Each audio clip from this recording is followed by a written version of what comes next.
Bonjour, bienvenue à la capsule Saviez-vous que qui portera sur comment faire en sorte que votre visite à une personne atteinte soit des plus positives.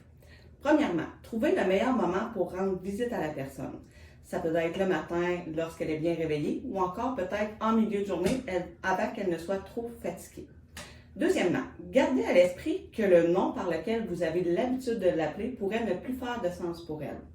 L'appeler par son prénom est souvent l'option qui lui sera le plus familier. Troisièmement, supprimer des bruits de fond. Ça va faire en sorte que la visite va être beaucoup plus paisible et moins perturbante pour la personne. Quatrièmement, encouragez la personne à décider comment passer son temps avec vous. Vous allez ainsi renforcer son besoin de faire ses propres choix et son estime de soi. Cinquièmement, jouez à un jeu ou travaillez ensemble sur un projet commun pour vous rapprocher d'elle. Vous allez ainsi créer le sentiment d'un objectif commun et lui permettre d'avoir hâte à la prochaine visite. Sixièmement, organisez une visite relaxante en apportant peut-être un film et quelques petites grignotines. Un moment calme pendant une visite peut avoir vraiment une grande importance. Gardez en tête que la communication, ce n'est pas seulement les mots. Septièmement, sortez pour profiter de l'air et profitez-en pour faire un peu d'exercice.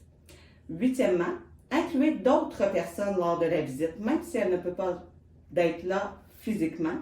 Vous pouvez utiliser des photographies, une vidéo, une lettre que vous pourriez lui lire, ou encore faire un appel téléphonique ou un appel vidéo.